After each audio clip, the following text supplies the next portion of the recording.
شكرا يا ربي شكرا هديت قلبي شكرا.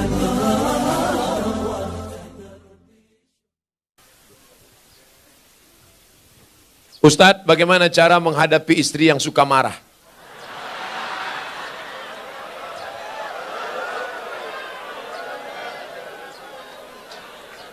Anggap aja dia radio rusak.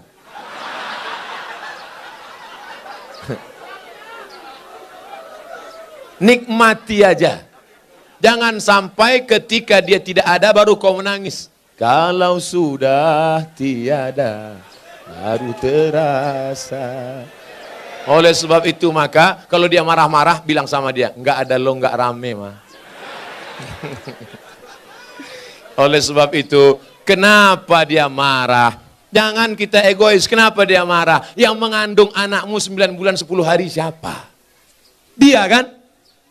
Yang tak sempat sholat duha, yang tak sempat sholat tahajud, yang menangis di dalam pangkuan, yang tidur sampai subuh, yang tidak sempat menikmati lelapnya malam, yang tak sempat mimpi indah. Itu siapa? Dia. Engkau kan cuma datang sekali-sekali aja jadi. Oleh sebab itu dia mungkin agak marah sedikit. Sabarlah. Khuliqatil mar'atu min dhila. Dia diciptakan dari tulang rusuk yang bengkok. Tulang rusuk. Ini tulang rusuk yang paling bengkok. Itulah asal muasal dia. Dia bengkok. In akhasta aqamtaha kasartaha. Kalau kau luruskan dia patah. Kalau kau ikut nanti kau jadi bengkok. Kau yang gagah yang perkasa. Kalau kau luruskan dia lurus. Patah. Kalau kau ikut, kau jadi bengkok. Kalau ada pegawai yang ikut istri, pegawai bengkok. Polisi ikut istri, istri polisi bengkok. Tentara ikut istri, tentara bengkok. Satpol PP ikut istri, Satpol PP bengkok. DPR ikut istri, DPR bengkok. Oleh sebab itu pandai-pandailah cari orang tua, ngomong kepada tokoh masyarakat, tokoh adat, religius, datang ke Pak Kiai, saya mau nanya ini, tolong bacakan doa gimana supaya istri saya ini jangan lagi marah-marah. Mau doa apa? Mau doa bisu apa mati?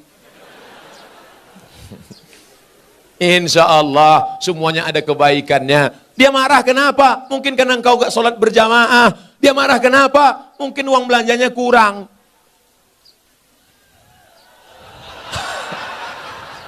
Saya mancing dikit aja.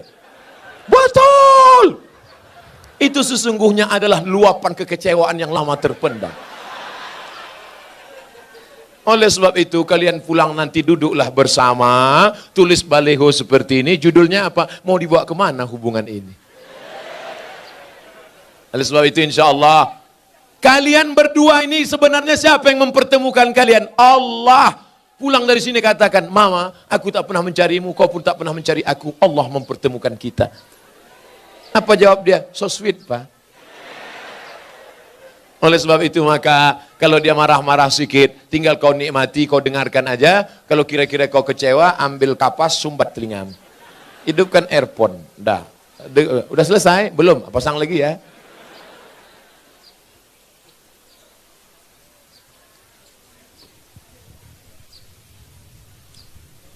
Panitia, apakah haram makan uang korupsi sama dengan haramnya babi? Mana pula sama babi sama korupsi? Kalau kau ambil babi, kau panggang, kau kasih kecap, kau makan, itu yang dosa kau sendiri. Tapi kalau korupsi kau makan, kau mesti kembalikan uang ini kepada orang pemiliknya. Kalau kau makan babi, di akhirat kau nggak perlu nyari babi. Tapi kalau korupsi, kau mesti cari orang itu. Kalau kau korupsi satu desa, berarti satu desa mesti kau cari. Kalau kau cari korupsi satu provinsi mesti kau cari. Kenapa Ustaz tak sebutkan satu kota? Ada Bu Wali di sini. Nggak mungkin Bu Wali korupsi. Beliau dokter. Kalau mau dia cari duit nggak perlu jadi wali kota. Diambilnya aja senter sama senter kecil sama martil kecil selesai. Oleh sebab itu maka kalian yang sudah pernah korupsi, maka uang korupsi itu dihitung, serahkan ke lembaga yang dinikmati orang banyak, panti jompo, anak yatim, fakir miskin, masjid. Dulu kau korupsi berapa? 100 juta. Hitung, balikkan. Nanti kalau pengurus masjid nanya, kok banyak kali? Ambil aja Pak Ustaz tanya-tanya. Jadi nggak perlu, ini aku serahkan 100 juta karena korupsi dulu, tunai. Nggak usah, nanti ditangkap KPK. Jelas? Ada orang nanti mati di hadapan Allah, puasanya banyak, sholatnya banyak, hajinya banyak. Tapi ternyata amalnya itu habis. Kenapa? Diambil orang yang pernah dia aniaya, pungli, kutipan liar, korupsi, sogok. Habis amalnya diambil di akhirat. Oleh sebab itu kita tulus, ikhlas, bersih, sebersih-bersihnya menghadap Allah Subhanahu wa taala. Mudah-mudahan kita dibersihkan Allah dari segala macam ini. Amin. Hidup ini bukan sebentar, bukan lama saudaraku. Hidup ini hanya sejenak saja. Seperti orang yang bernaung di bawah pokok kayu sementara hujan. Hujan berhenti, kita pun berlalu. Habis ini kita akan pindah ke alam barzah, alam kubur. Setelah itu kita pun akan masuk dalam surga Allah. Mudah-mudahan kita selamatkan dari neraka jahanam. Amin. Pak Ustadz, bagaimana menyikapi suami yang pindah agama selain Islam? Apakah saya harus minta cerai atau harus pertahankan rumah tangga? Suami yang murtad, maka kau tidak perlu minta cerai, cerainya automatically. Automatically itu apa Pak Ustadz? Otomatis. Kalau suami yang mencerai namanya tolak. Pakai kop, tolak. Kalau pakai kap, tolak jatuh. Tolak. Kalau istri yang menggugat namanya khulu. Tapi kalau otomatis fasah, namanya fasah otomatis. Apa itu? Suami yang murtad nggak perlu dituntut, otomatis sudah cerai. Istri yang murtad otomatis. Makanya kalian wahai anak lajang, anak gadis, kalau mau nikah yang dicek pertama adalah agamanya. Jangan yang kau cek pertama saldonya.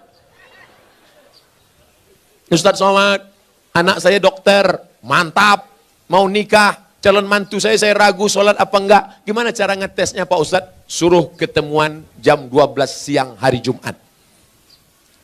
Mas, kita ketemuan hari Jumat jam 12 ya. Mohon maaf, untuk yang satu ini tidak bisa. Karena aku harus sholat Jumat. Terimalah dia.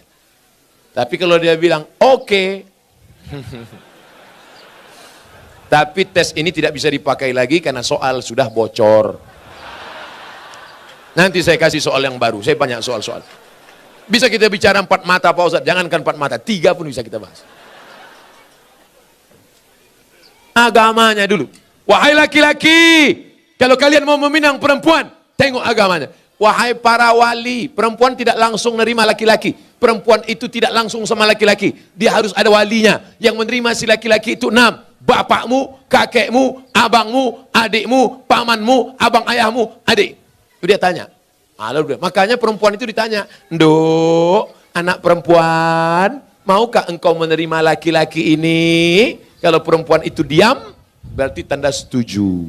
Dulu anak gadis diam, anak gadis sekarang mau jawab iya aja atau iya banget ya.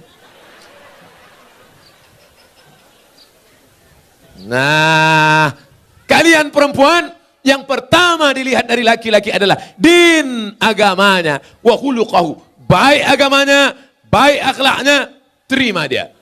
Tapi kalau perempuan yang dilihat apa? 4. Tungkahul mar'atu li 4. Perempuan dinikahi karena 4. Mal, kaya. Wali hasabiha, keturunan bangsawan. Bangsa yang hidup di awan. Wali jamaliha, cantik. Wali diniha, karena agamanya. Ustadz Somad, ya, saya mahasiswa Ustadz dulu di kampus. Udah tamat kuliah? Sudah Pak Ustadz. Udah kerja? Udah Pak Ustadz. Udah nikah? Belum Pak Ustadz. Kenapa belum nikah? Nyari yang ada 4-4-nya. Bisa Ustadz carikan Ustadz? Kalau ada 4-4-nya ngapain ku kasih ke kamu? Jangan kau cari karena cantiknya. Karena wajah perempuan akan berubah. Kemarin kami baru reuni. Baru ketemuan reuni 20 tahun gak ketemu. Dulu imut-imut. Sekarang lisut. Bunga, bagaimana tabiat bunga? Bunga kuntum mekar, harum, cantik, kuning, layu, mati. Ada bunga yang tak layu, bunga plastik. Makanya banyak perempuan sekarang wajahnya plastik semua. Pipi plastik, dagu plastik, hidung plastik. Ini alis apa bulu mata? Plastik, ulontik bukan main. Ada orang bakar sampah, layu.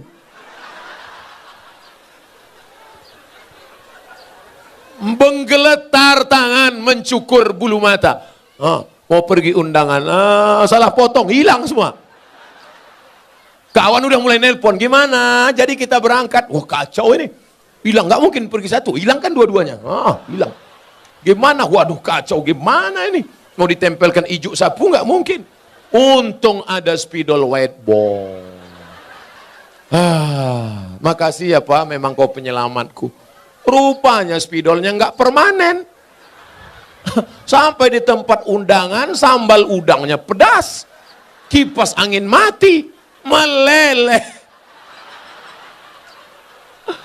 Ambil tisu, lupa. Panas ya? Iya, panas. Semua orang senyum. Kok tiba-tiba orang ini ramah ya? Senyum. Senyum. Semua senyum. Sampai pulang ke rumah mati lampu jam 9 malam. Assalamualaikum bang. Waalaikumsalam. Dia buka pintu. Allahu la ilaha illal qayyum. La ta'khudhuhu sinatun wa la naum. Lahu ma fis sama. Kenapa hantu ini nggak pergi? Aku istri apa?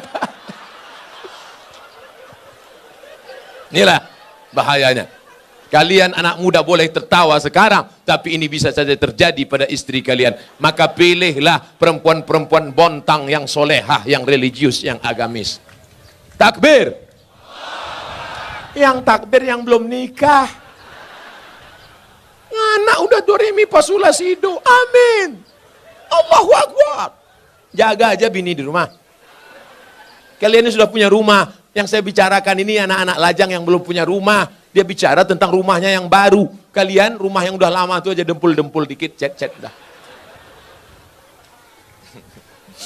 Bagaimana kiat mendidik anak agar mudah untuk diarahkan kepada kebaikan, termasuk menyelamatkan ortunya nanti di akhirat. Mendidik anak itu sejak kapan? Mendidik anak itu sejak mencarikan calon ibunya. Karena bibit yang baik ditanam di tanah yang subur, akan tumbuhlah bunga-bunga yang cantik dan indah harum semerbak. Tapi kalau bibitnya kau tanam di tanah yang tandus, akan tumbuh pohon kaktus, dilihat tidak indah, dicium tidak harum, durinya menusuk hidung bengkak. Oleh sebab itu maka carilah perempuan yang solehah. Perempuan yang solehah. Bagi yang belum nikah, yang sudah ada kau jaga-jaga aja lah yang sudah ada. Kalau istrimu solehah, dia hamil, dia sambil masak baca ayat Quran. Bismillahirrahmanirrahim. Ar-Rahman.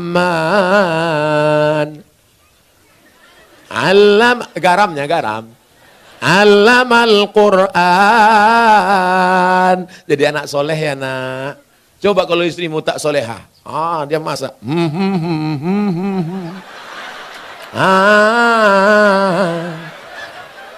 Garam tak ada.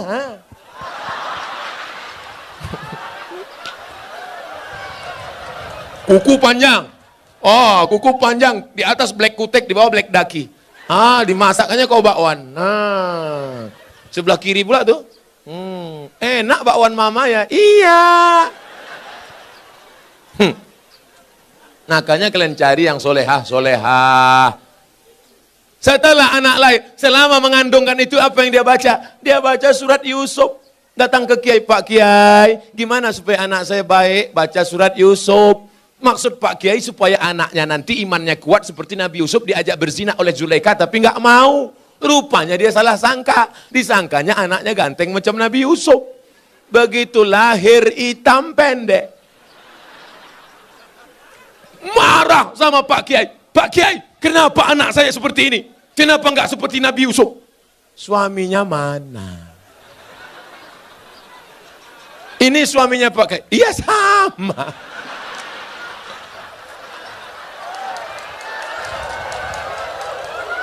Maksud saya nyuruh kamu baca surat Yusuf, bukan anaknya ganteng macam Nabi Yusuf, tapi imannya kuat. Mohon maaf Pak Kiai, saya salah sangka.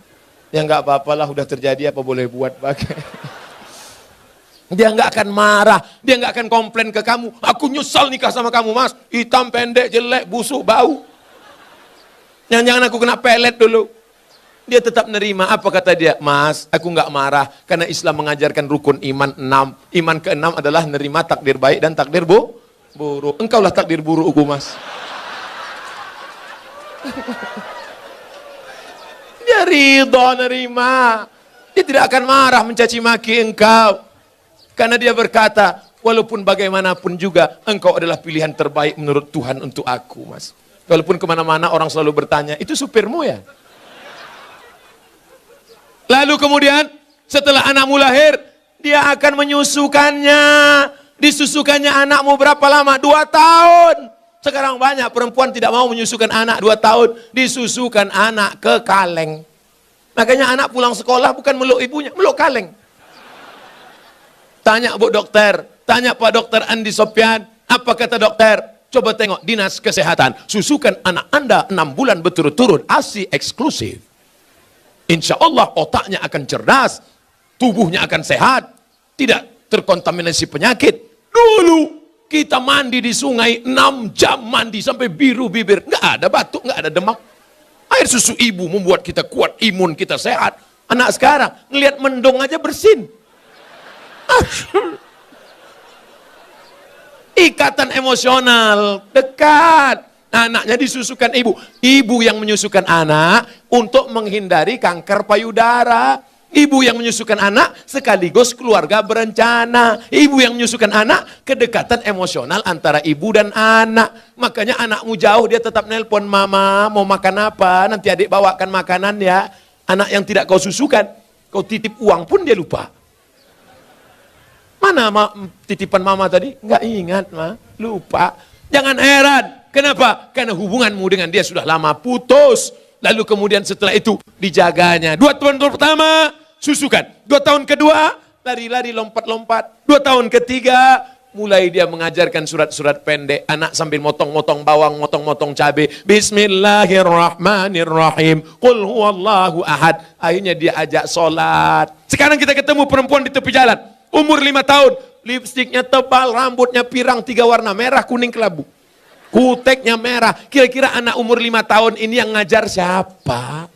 Emaknya. Al-Madrasatul Ula. Ibu adalah pendidik pertama. Sekolah sebelum S1, S2, S3. Pendidik kita yang pertama adalah ibu. Tadi waktu saya makan ada anak kecil berjilbab panjang. Ustadz, anak kecil mencium tangan saya. Anak kecil ingin duduk dekat saya. Kenapa? Karena anak-anak ini dilahirkan oleh ibu-ibu yang soleha. Di mana ibu-ibu soleha itu berada? Di Bontang. Wahai laki-laki yang ingin mendapatkan istri soleha, datanglah kalian ke Bontang. Yang sudah nikah jangan lagi. Lalu Pak Ustadz selanjutnya, sampai kapan anak ini engkau jaga? Perempuan tidak pernah berhenti bertanya, kamu sedang di mana, jalan sama siapa, pulang jam berapa, duitnya kemarin mana, ketika perempuan berhenti ngomel, berhenti merepet, berhenti bicara, saat itu kiamat sudah terjadi pada anak-anak kita. Jangan sampai diam saja. Bu, saya bawa anaknya ya, bawalah. Sampai pagi ya Bu, enggak apa-apa. Anaknya hamil Bu, ya enggak apa-apa. Jangan sampai kalian laki-laki harus gagah perkasa, perempuan juga harus menjaga. Pak, saya bawa anaknya sebentar jalan-jalan ke kota. Jangan. Ibu juga harus begitu. Bu, kami bawa. Jangan. Jangan sampai bapak bilang, jangan. Sekali tidak, tidak. Datang ibu dari belakang, bawalah. Kita dulu lebih parah daripada itu. Rusak anak-anak kita. Harus kita jaga generasi ini insya Allah. Pertanyaan terakhir, Ustadz, apakah haram? Oh, ini pertanyaan yang tadi, udah tadi. Maka di akhir majelis ini, ada 3 lagi. Masya Allah, 15 menit lagi, 2 jam saya ceramah. Saya tahu dari mana? Melihat jam dan rasa kesemutan kaki. Apa hukum keluar 3 hari bersama jamaah tabligh? Keluar 3 hari jamaah tabligh, apa hukumnya? Di India, jamaah tabligh itu dari India. Namanya Maulana Ilyas dan Maulana Zakaria Kandahlawi. Di India nggak bisa tabligh akbar begini. Di India nggak bisa tabligh akbar begini. Kalau tabligh akbar begini, datang Amitabh Bachchan, Sanjay Dutt, Hema Malini, Rani Mukherjee. Hafal juga Pak Ustaz. Nggak bisa. Maka ijtihad Maulana Ilyas Zakaria Kandahlawi, mereka datang dari rumah ke rumah. Dakwahnya dari pintu ke pintu, door to door. Assalamualaikum. Waalaikumsalam. Kya hal hai? Tike coach kota hai. Kya hal hai artinya apa kabar? Tike artinya kabar baik. Coach kota hai judul film. Saya pun nggak tahu apa itu. Acha. Saya paling bingung ngomong sama orang India. Antara iya dengan tidak goyang kepalanya sama. Saya tanya, kayak Diki, saya tinggal di hotel kamar berapa? Aja gitu. Lantai 3 apa 4? Aja gitu. Maka ini datang dari India, mereka ulama-ulama ahli hadis. Siapa yang kaya, punya duit banyak, kerja tidak mengikat, 3 hari datang ngajak ke pintu. Assalamualaikum, waalaikumsalam. Ayo ke masjid ya. Ayo datang pengajian ya. Mereka inilah yang berdakwah di jalan Allah. Abdul Somad ceramah ke Bontang. Kenapa? Karena diundang Pemko. Abdul Somad ceramah ke Bontang. Kenapa? Karena diundang Bada LNG atau LNG Bada. Tapi mereka yang datang rumah ke rumah, ada yang undang mereka? Tidak ada. Ada proposal untuk mereka? Tidak ada. Mereka datang lillahi ta'ala. Ini jamaah tabligh aliran sesat Pak Ustadz. Kenapa sesat? Karena mereka berjenggot. Nabi Muhammad berjenggot. Karena mereka bersorban. Nabi Muhammad bersorban. Karena mereka pakai jubah. Nabi Muhammad pakai jubah. Kenapa Ustaz nggak pakai jubah? Ini orang ramai narik-narik. Kalau sempat saya pakai jubah, tanggal jubahnya. Maka saya pakai celana biar supaya cepat lari nanti. Selesai ceramah langsung masuk mobil pulang. Jangan katakan mereka sesat. Mereka adalah orang yang mengajak ke jalan Allah. Mereka aslinya dulu preman, bertato, kumis tebal, anting-anting, gak kenal agama. Tapi datang jamaah tabligh di terminal, ini preman. Datang, preman, tato besar, gambar ular kobra. Datang itu jamaah tabligh, memukul ular kobranya. Hei, ayo ke masjid. Berani anting aja saya. Besok dia datang lagi. Lama-lama preman ini tersentuh. Datanglah dia ke masjid. Ini bukan cerita bohong. Ini bukan cerita yang diada-adakan. Seorang preman di kampung saya. Rambutnya panjang, punya meja biliar. Tidak pernah sholat. Akhirnya saya pulang dari Mesir. Dia yang jadi imam di masjid. Bismillahirrahmanirrahim. Saya heran. Siapa ini? Assalamualaikum warahmatullahi. Yang punya meja biliar. Saya tanya, abang gimana ceritanya tobat? Ustadz nggak pernah menceramahi aku nggak pernah datang ke masjid, aku nggak pernah dengar khutbah, aku nggak pernah nengok tabligh akbar. Tapi ada orang yang datang ke meja biliarku, mengajakku. Siapa itu? Inilah dia jamaah tabligh. Berapa banyak orang dapat hidayah karena mereka. Kalau engkau belum sanggup seperti mereka, jangan ejek olok-olok mereka. Ini banyak orang ngejek. Apa itu? Itu jamaah kompor. Apa itu? Itu jamaah KUPJ. Apa itu KUPJ? Kelompok Ustadz Panjang Janggut. Oleh sebab itu maka mereka dakwahnya lembut. Assalamualaikum Pak Haji. Waalaikumsalam. Ayo ke masjid ya Pak Haji. Jangan ajak-ajak saya. Kamu belum lahir, saya sudah haji. Apakah mereka jamaah tabligh berhenti? Mereka besok ajak lagi. Assalamualaikum Pak Haji. Waalaikumsalam. Ayo ke masjid ya Pak Haji. Kan sudah aku bilang kemarin. Ini kening sudah sujud 1000 kali di Masjidil Haram. Catatan amal sudah penuh. Aku tinggal masuk surga aja lagi. Tinggi sana, pergi. Masjid kalian yang jelek itu nggak level ya. Hari ketiga mereka datang lagi. Assalamualaikum Pak Haji. Apa? Mau ngajak lagi? Mau ngasih tahu Pak Haji. Nanti kalau Pak Haji mati kami biarkan ya. Akhirnya Pak Haji pun ke masjid juga. Oleh sebab itu maka dakwah mereka lembut. Apa pernah jamaah tabligh marah-marah mengkafirkan? Enggak. Mereka datang ngasih siwak, minyak wangi, ngasih sorban, ngasih parfum. Ayo ke masjid Pak Ustaz. Kalau nggak setuju, mereka nggak marah. Apa pernah jamaah tabligh marah sama saya karena saya nggak berjenggot? Enggak. Apa pernah mereka mengatakan, yang nggak berjenggot masuk neraka? Jangan kelahi gara-gara jenggot. Jamaah tabligh berjenggot dia aja. Aku ngeliat ente berjenggot kayak kambing. Yang berjenggot juga marah. Aku kambing, kau nggak berjenggot anjing. Akhirnya berantem anjing sama kambing. Yang senang siapa? Musang berbulu ayam. Mereka nanya, kenapa mereka kelahi? Gara-gara jenggot. Di masjid lagi. Iya, untung kita nggak ke masjid. Rusak persatuan. Itu tidak terjadi di Bontang. Kenapa? Karena Bontang tertib agamis. Mandiri, aman, nyaman. Kalau terjadi, mungkin di dekat-dekat perbatasan luar Bontang. Apa yang harus saya lakukan ketika ibu saya selingkuh sudah 3 kali kedapatan? Apakah saya boleh membenci dan memarahinya, apa yang sebaiknya dilakukan bapak saya, Pak Ustadz? Engkau dulu lahir ke dunia ini lewat rahim ibumu atau lewat tabung gas 9 kilo? Apakah bisa kau katakan, Mama, aku tak pernah? Tidak pernah, kita pernah lalu di perutnya, lalu di rahimnya, dan dia meregang nyawa. Itu tidak bisa kau pungkiri. Oleh sebab itu, bahwa dia bersalah, ya, tapi kesalahan dia tidak membenarkan kedurhakaan engkau. Maka caranya bagaimana? Suruh bapakmu menasehatinya. Bapakmu pun kok bisa dia buat selingkuh 3 kali? Kemana bapakmu selama ini? Laki-laki itu kan tahu dia, periksa HP-nya. Tiba-tiba dia HP ketawa-ketawa, kiki. Kau ngapain siapa? Sama siapa? Sama mantan, Bang. Reuni-reuni dia pergi, tanya dia. Ibu-ibu kalau reuni bapaknya ikut. Nanti pergi sendirian, ditanya, mana gambar suamimu? Ini, gantengan aku ya? Iya, Bang. Akhirnya semua berawal dari macam. Udah macam abang saya, udah macam adik saya. Berawal dari macam, berakhir dengan macam-macam. Oleh sebab itu ini mesti kita jaga. Nah, dalam kasus begini bagaimana Pak Ustadz? Laki-laki 2. Yang pertama, dia sabar atau dia gugat ke pengadilan. Kalau kau sabar, kau jaga dia. Kalau tidak, kau gugat di pengadilan, maka kasus perselingkuhan paling cepat hakim menjatuhkan talak. Kalau kau sabar, jaga dia dengan baik. Kalau kau tak sabar, kau lepas dia dengan baik. Bunga bukan setangkai, kumbang bukan seekor, patah tumbuh hilang berganti, hilang 1 tumbuh 1000. Gimana? Sabar? Saya sabar Pak Ustadz. Jaga dia sampai mati, saya jaga Pak Ustadz. Lupakan yang lain, lupakan. Jaga dia. Tapi jangan mulutmu berkata sabar, hatimu berkata yang lain. Gimana aku bisa menerima dia? Dia sudah diobok-obok 3 orang. Oke, kertas terakhir. Saya seorang akhwat. Kelihatan dari tulisannya? Ada yang ingin saya tanyakan. Dia kalau nanya sama saya, tulis aja pertanyaan. Ini dia buat, saya seorang akhwat. Dibuatnya tanda titik 2.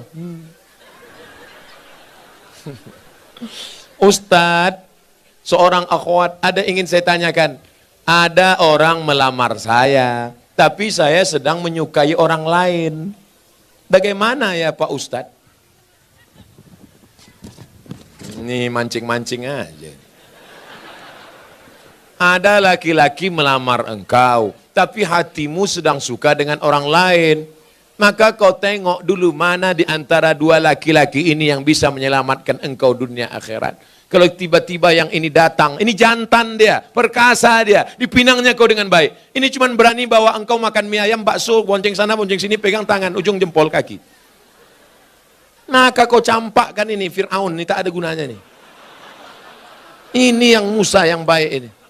Laki-laki yang baik bukan yang berani membawa engkau di belakang orang tuamu. Laki-laki yang baik adalah yang bertanggung jawab datang. Laki-laki yang perkasa bukan yang datang dengan mobil besar, motor megah yang mewah. Laki-laki yang perkasa adalah laki-laki yang berani berkata, kupinang kau dengan bismillah. Buanglah mantan pada tempatnya. Mudah-mudahan yang tua, yang muda, remaja-remaji semuanya diselamatkan Allah Subhanahu wa taala. Jam setengah 11 kurang 10 menit. Artinya saya ceramah 2 jam kurang 10 menit. Mudah-mudahan 2 jam malam ini bernilai amal soleh di hadapan Allah Subhanahu wa taala.